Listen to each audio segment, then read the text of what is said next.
Geriausia tam, kur aš dabar esu. Labas rytas, draugai, tai ką, ir vėl stotis, ir vėl šalia kempingėlio. Tik šį kartą keliausim ne su traukiniu, o lauksim autobuso, kuris mus veš prie Vezuvijaus ugnikalnio į kilometrą aukštyje esančią aikštelę. Ir nuo ten pradėsim savo žygį iki pat kraterio ir eisim aplinkui jį ratu. Žinokit, vakar tos bilietus, kad įsigyti, ten yra tiek reikalų, ten reikėjo tiek visko įvesti. 10 kartų pakartojant vardą. Aš baigiau visą darbą daryti 1 valandą, Virginija dar sėdėjo iki 2, nes darė per savo telefoną, ten kažkas jai nepavyko, paskui darėm per mano telefoną. Ir tada jau galiausiai pavyko. Kažkur apie porą valandų sugaišom, kol ten viską pasidarėm. Tai dar ten viskas ir italų kalba be viso to grožio. Toks kosmosiukas. Kitas reikalas, jiems pateikiama informacija yra visiškai neaktuali, tai yra tokia statistika. Viską tiesiog surašai, viskas ok, bet svarbu visi punktai ten būtų supildyti. O ten punktas yra po punktų, dar vienas punktas atsidaro ir vėl apie tą patį. Jeigu kažkas čia vyksit, susidursit su problemom, sakykit iš karto šiek tiek prainformuosim, nes ten dabar jau perpratom sistemą. Tai ten, žinokit, oro uostose lengviau su lėktuvais bilietus nusipirkti ir greičiau tai padaroma, negu įsigyti šitą 10 eurų vertės įėjimą į Vezuvijaus nacionalinį parką. Va, mūsų busas. Listen, Vezuvija. Yeah, 2 tickets. Yes, okay. I have, if you need. No. Okay. No, in caso no, se vuoi del sì, ok? Benvenuti on board. Taip, draugai, tai jau pat grįžime atgal į Italiją, į Vezuvijų bei Pompėjos miestą. Tačiau dabar turim jums labai svarbią žinią. Kviečiame jūs į susitikimą su keliautojais Skanios kelionės.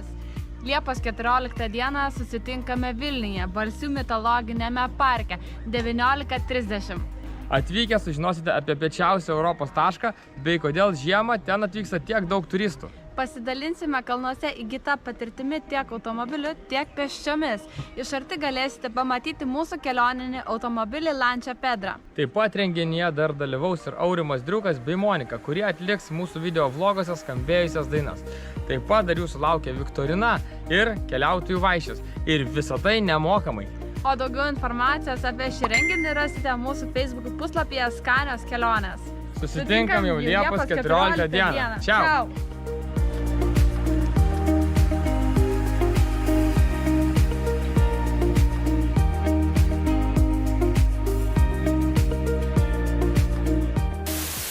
Pasiekėm parkingą su autobusu ir dabar svarbiausias momentas praeiti punktą.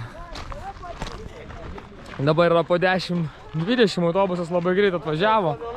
Mūsų bilietai yra 11:20. Neaišku, kaip mus čia įleis, nes rašo, kad įleidžia tik tai tuo laiku ir ten pusvalandžio tarpe. Tai tikėkime, kad bus viskas ok. Sakė, 5 minutės reiks palaukti. Tai lauksim 5 minutės.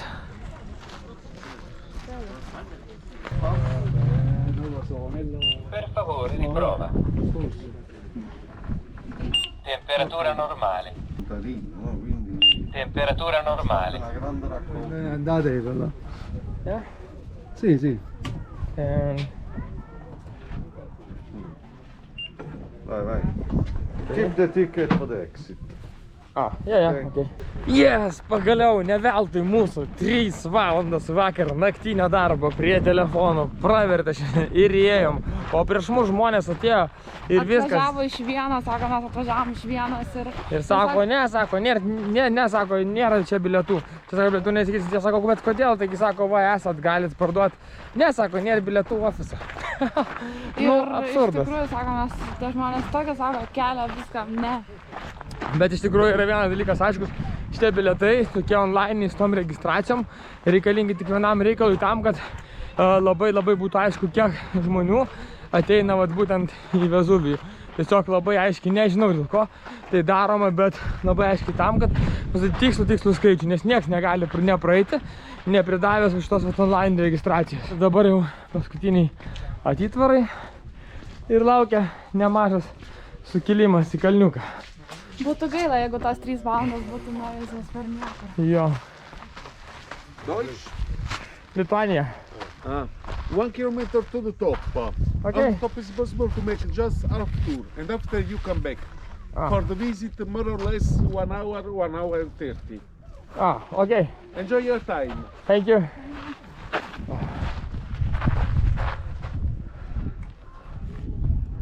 Tai truputį palėpėjus, jau džiugina vaizdai. Čia matosi mūsų nueitas kelias, o ten kelias, kuriuo dar važiavom. Atrodo viskas čia pat, bet kilometrai sukas. 1, 2, 3. O iki ten kažkur tai. O ten yra pačioje aikštelė. Yra nuo čia jau 3 kilometrai. Ten jau kokie būtų 4 kilometrai. Čia visas Napolis.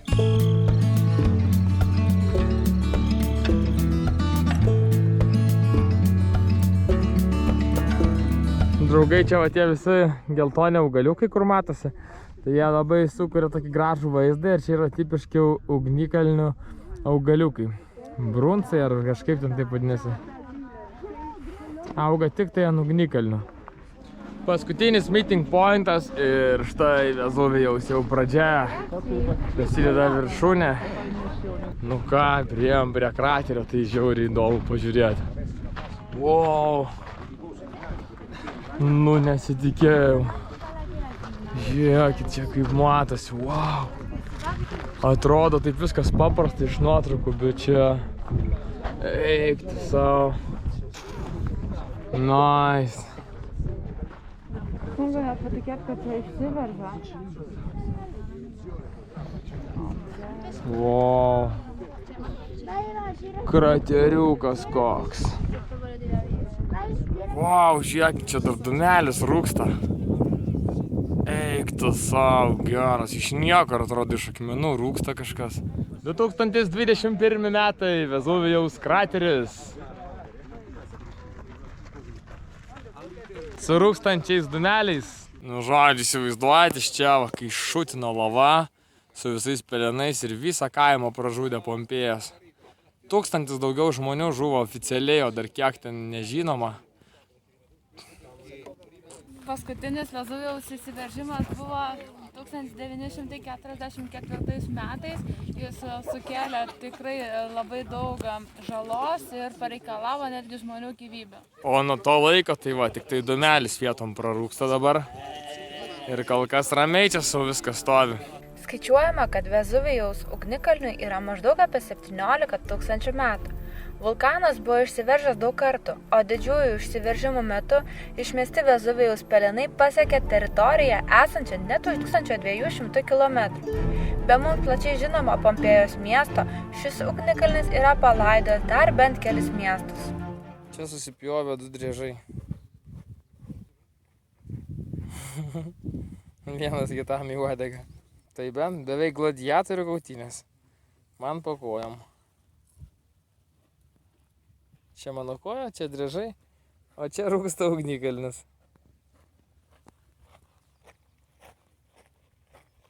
Kaip yra Baisiaus galas, tai čia yra driežo galas. Toks.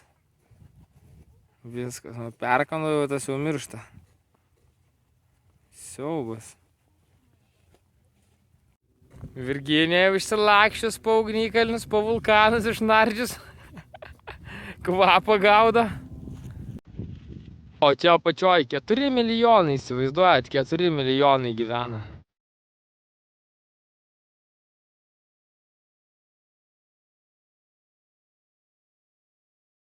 Vezuvijaus karštumas ir kiti jo duomenys yra skaičiuojami kiekvieną dieną, tačiau tikslaus vulkanų išsiveržimo laiko neįmanoma nuspėti.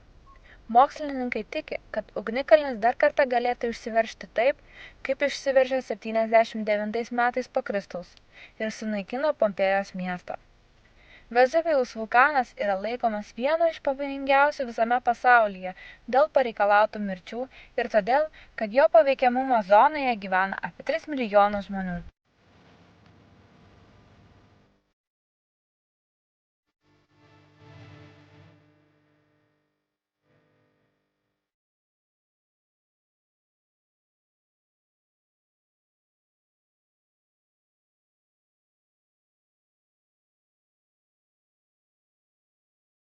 Ir ten yra keliukas, bet uždaryta.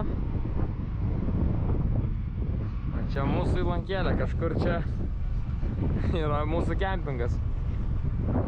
Tiksliai neparodysiu, nes iš tikrųjų, žinokit, net neįsivaizduoju, čia tiek visko daug, čia reiktų labai išanalizuotai pasižiūrėti, kur čia iš tikrųjų kas yra, bet kažkur tame slėnyje ties šita vat įlanga. Mes vakar buvom mieste ir neįmanoma atpažinti iš aukštai, kur koks pastatas, nes pastatas prie pastato ir... Reiktų daugiau dar laiko čia praleisti, kad būtų galima jau pažinti. Nu ką, bičiuliai, pasigrožėjom vaizdais ir dabar keliaujam atgal link savo autobuso, kuris mus vėl parveš į kempingėlį. Va, biškai pasirinkau lavas, laužtuvėms bus. Čia galima pirkti, bet tai kam čia mokėti pinigus, kitos lavos čia pilna gabalais metruose. Viskas čia lava yra, va. Gali rinkti vieną lavą. Šiai dienai Vezuvijus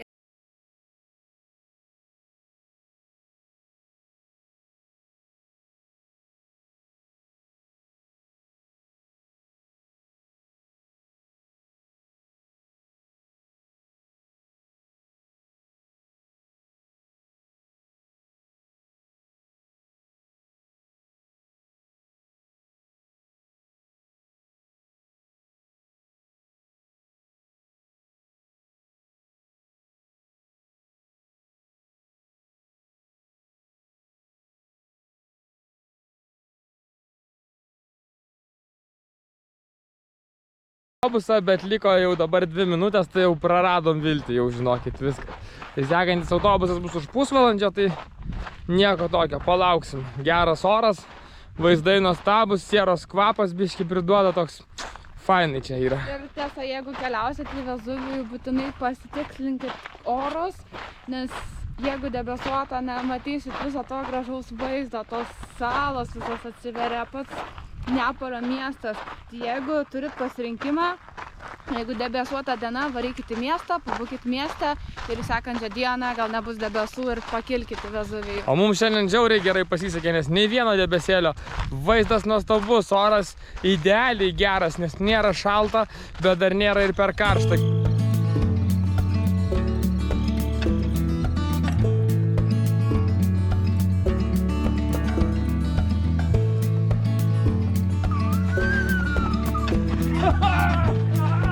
Varom žemyn beveik kaip su lėktuvu, žinokit, ant sparnų. Beje, chebrytė, čia toks dar bairis. Žodžiu, toks vadimas Zizas yra irgi padaręs video čia apie Neapolį. Žodžiu, belia kaip čia stūma, sako, čia vien šunų šūdai ir panašiai. Nu, pasižiūrėjom tą video, susidarėm kažkaip nekokį įspūdį apie miestą. Apsilankėm, nei šunų šūdų, viskas gražu, aфиgenas miestas. O čia tokia vat erozija, po biškių byra. Renkamės apyrankės. Aišku, dovanų, nesam. Viskas, draugai, lauktuvės nupirktos tiesiai nuo kalno. Sėdim dabar autobuse su visų maišu lauktuvių. Laukiam, kol autobusas parveš mus iki kempingo, papietausim ir tada eisim į Pompėją. Pažiūrėt, kaip ten visgi Vezuvijus buvo užliejęs. Šis kalnas, ten buvo viską paskandinės. Autobuse važiuojam 5 žmonės iš viso. Gal ir meluoju, gal 6. Bet, žodžiu, realiai private busas. Va. Tai kai už 3,10 € žmogui, tai visai gerai. Geriausias dalykas yra palikta pačioj mašiną, kempinge. Saugiai. Ir tada čia užsikelt su tuo autobusu.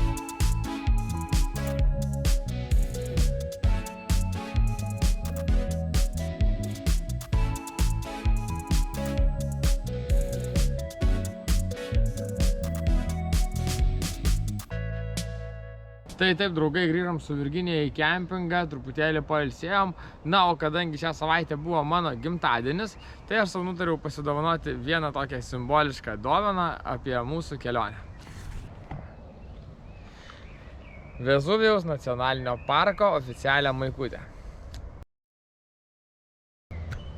Bičiuliai, taigi dar kartą buvau nuėjęs į Pompėjos miesto įėjimą pasidomėti dėl tų bilietų, galvojau, nu gal kartais sekmadienį bus, nes čia tokių kartais buržuazinė tvarka, tai gali būti jau, ten neturi šeštadienį, bet sekmadienį jau turi bilietų, tai sakė, ne, sakau, sekmadienis viskas, net online nebenusipirksit, viskas tipo, ten išparduota, rezervuota, nu, žodžiu, taip, tai patvirtino dabar man tikrai moteris, kuri ten dirbo, sako, antradienį tikrai galima įsigyti čia pas mūsų ofise, be išankstinės rezervacijos, be online rezervacijos ir panašiai. Pirmadienį nedirba, šiandien yra sekmadienis. Antradienį galima ateiti, įsigyti bilietą ir ateiti į vidų, į tos ruinsus, viską ten išsivaikščioti, aplankyti. Kadangi jau šiandien išvažiuoti iki Corno Grande mums trunka irgi beveik apie 5 valandas kelio, nors tik 300 km. Realiai atvažiuotume tik jau sutemus. Momentas tas, kad mūsų vlogai dabar labai stipriai atsilieka.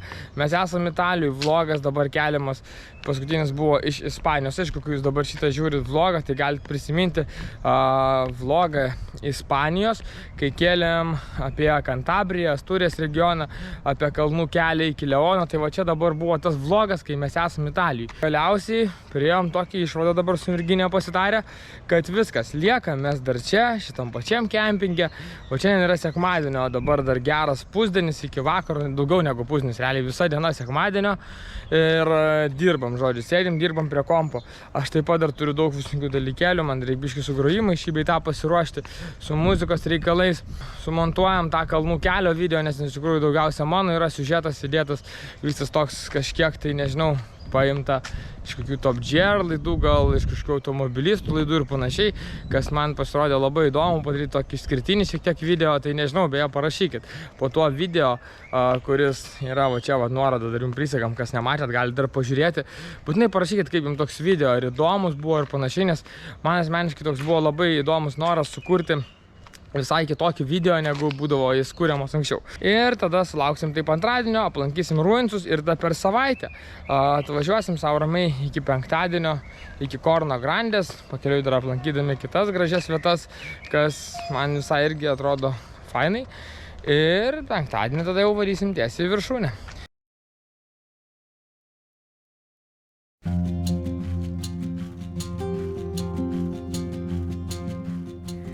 Po kelių dienų praleistų kempinge po mandarinais, lydimi nuostabių Pompėjos miesto vaizdų, patraukėme į senovinę Pompėją, kur šį kartą bilietų ilgai laukti nereikėjo.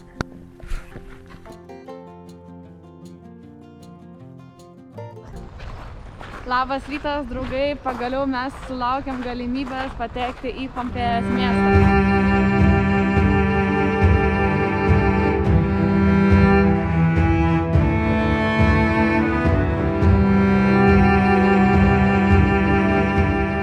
Iš karto tokią vieną epic vietą, kur matosi griuvėsiai ir iš karto už griuvėsių Vezuvijus.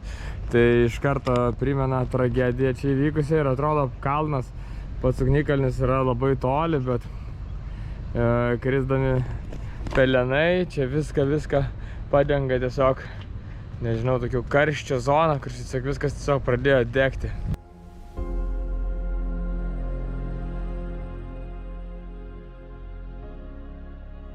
Atvykus į senovinį Pompėjos miestą, mus pasitinka 2000 metų skaičiuojančios gatvės, pastatai ir jų fragmentai, piešiniai ir statulos, kurie buvo palaidoti po storų Vezuvijaus pelenų sluoksniu.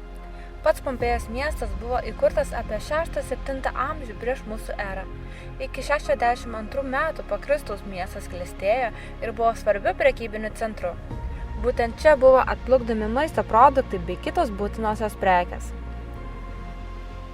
Tai dabar siauromis senovinio miesto gatvėmis keliavome link didžiojo amfiteatro, kuris yra įsikūręs viename iš šio miesto kampų. Na, per tiek metų yra ir pakankamai gerai išlaikysių dalykų, net išlikę piešiniai ant sienų, kas buvo visai netikėta.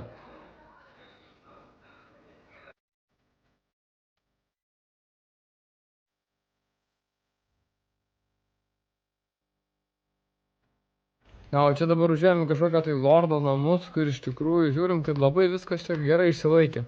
Prieš tai rodyti piešiniai, bet čia ir aplamai ir pačios struktūros ganėtinai gražiai išsilaikęs. Ir štai, kokių čia tik nėra gerybių.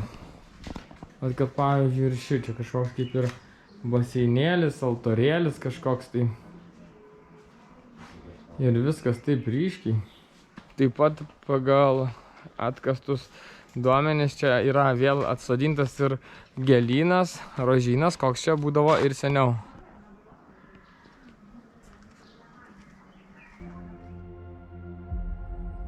Būtent tais metais miestą sugriovė stiprus žemės drebėjimas. Buvo sugriautos šventyklos, namai bei keliai.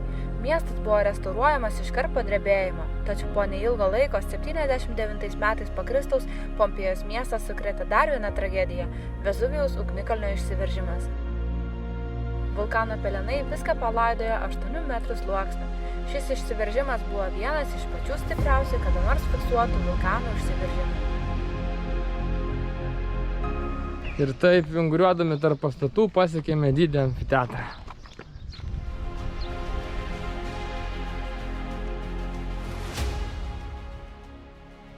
Amfiteatras, statytas 70 metais, yra vienas iš seniausių visoje Romos imperijoje, o jame tilpdavo apie 20 000 dalyvių.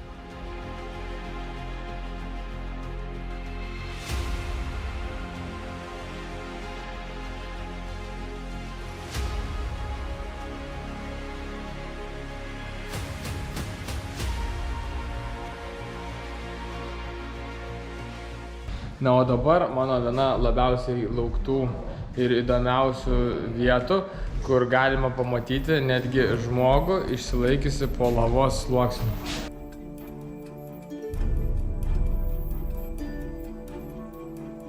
Na, konkrečiai čia iš tikrųjų tai nėra tikras žmogus, tai yra iš gipso supilta tokia kaip skulptūra. Ir tas gipsas buvo supiltas į lavos sluoksnį, po kurio buvo rasti žmonių kaulai. Tačiau lavos sluoksnis buvo būtent žmogaus formos. Toksai eksperimentas su gipsu parodo būtent, kaip žmonės reagavo išsiveržus ugnikalniui.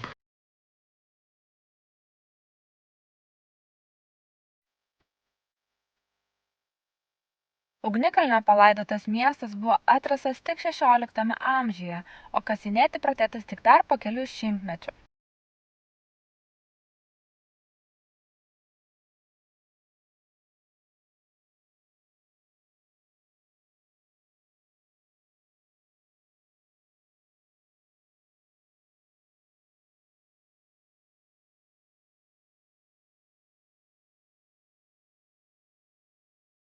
Taigi vaikštom miesto gatvėmis, kur vaikštė žmonės prieš maždaug 2000 metų ir viskas yra originaliai išlikę ir vaikštė tuo laikotarpiu, kai buvo pati krikščionybės pradžia, kaip neseniai dar buvo Jėzus Kristus miręs. Oras nuostabus, pasivaikščiojimas po miestą tikrai vertas 16 eurų, kuriuos sumokėjome prie įėjimo.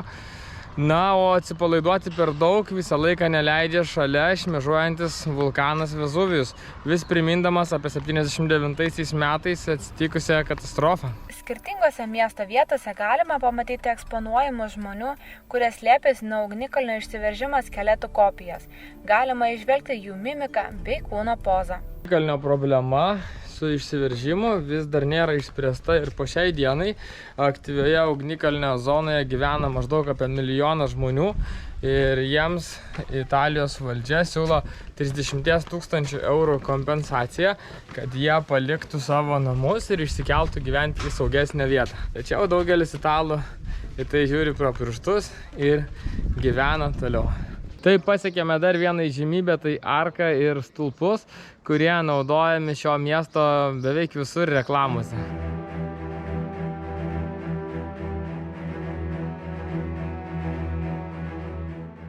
Sunku net patikėti, kad turime galimybę vaikščioti 2000 metų senumo gatvėmis, matyti senovinę romėnų architektūrą ir įsivaizduoti, kaip žmonės gyveno čia gerokai seniau.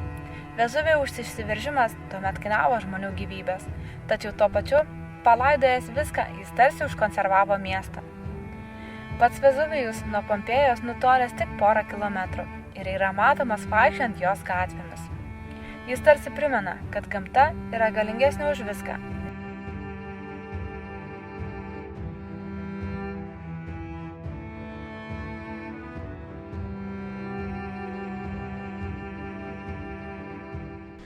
O dabar atėjom į antikvariumą, kur yra geriausiai išsilaikę to 1 amžiaus 2 pusės visi radiniai šičia, būtent čia, Vezuvijaus regione.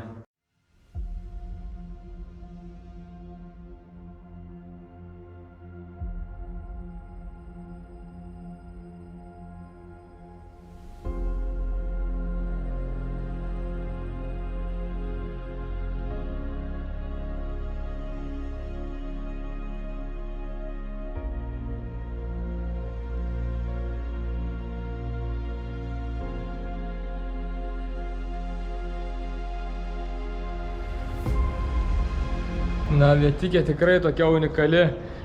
Visų pirma, reikia nesusipainioti su žmonių kopijomis, tai nėra tikri žmonės, tai kaip anksčiau minėjau, yra padarytos jų kopijos, o kitas dalykas, tai kaip pasižiūri į datą ir pamatai, kad tai yra 1 amžiaus ten viduryje ar ten pradžioje, tai yra kosmosas, nuizduoji, 1 amžius. 1 amžius mūsų žmonijos va šitos eros. Tai labai stebina ir sukelia tokį, nežinau, labai kaip įvertinė, kaip tai didžiulė vertybė, kuri galėjo ir išliko iki mūsų laikų 2000 metų. Vos išėjus iš antikvariumo vėl pasitinka Vezuvijaus ugnikalnio atvaizdas.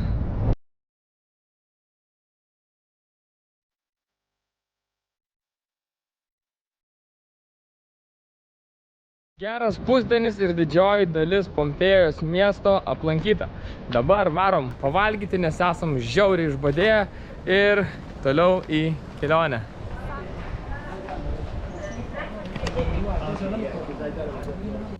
Palikę senovinį Pompėjos miestą iš Šalkę nutarėme dar kartą suvalgyti nepalietišką picą Margarita ir patraukėme į netoliese esantį restoranėlį, kurio padavėjas žinojo mūsų miestą Kauną, kas gerokai mus nustebino. Suvalgę po gerą picą patraukėme link kalnų su šonės 1000 Vezuvijumi.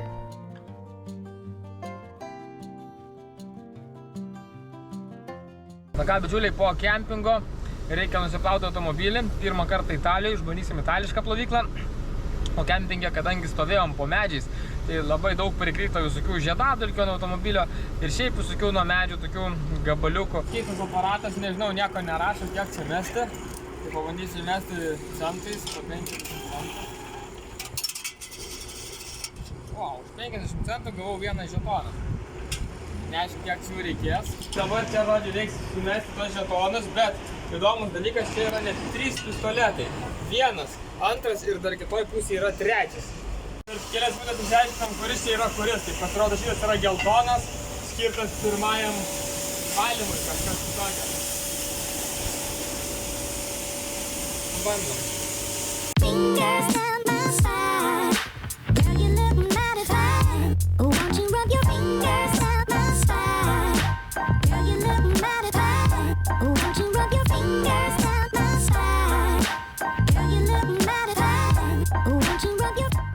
Na, kad ir kaip šaltis iš tikrųjų nėra mano draugas ir tas dalykas, kurį baisiai myli, bet panašu, kad teks atvažiuoti ten, kur yra tikrai šalta. Tik dar prieš važiuojant į kalnus reikėjo atlikti automobiliai šiokį tokį mini remontą. Sutrūko mūsų virvė, kuri laikė sankabą. Nutrūko nuo laikiklio ir visur patrukinėjusi yra. Mums atlaikė beveik nuo kalėdų, nuo gruodžio mėnesio, tai mes Ispanijai daug laiko su šia virvelė pravažiavom, dabar Prancūziją, Italiją pravažiavom. O jos vietą pakeitė nauja virvelė, buvom daug prisipirkę tokių, tai gerai laiko sankabą. Grįšim į Lietuvą, pasikeisim. Tai kam patinka šis mūsų sankabos palaikymo mechanizmas, būtinai uždėkit laiką po šio video.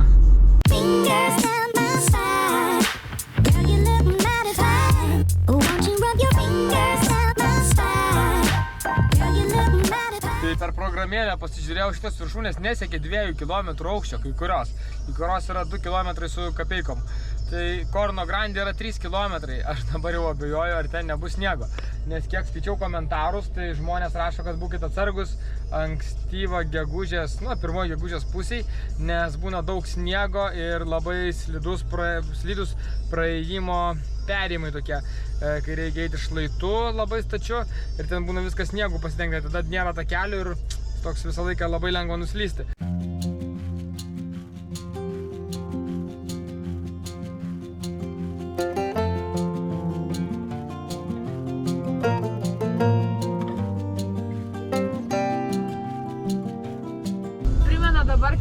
Rumunijos kelionę, nes Rumunijoje irgi buvo ir kalnai, ir ant kalnų šiek tiek sniego buvo, ir aišku buvo meškos, nes meškas mes Rumunijai matėm, nežinau, kokias 5 kartus ir iš labai arti. Na, tikiuosi šitoj kelionė ir dabar neteks susidurti.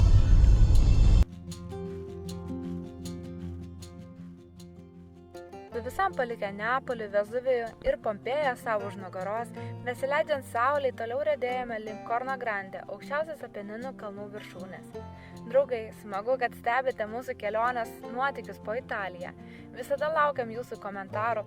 Nepamirškit paspausti patinka, jei patiko video, bei prenumeruoti mygtuką, jei to dar nepadarėte.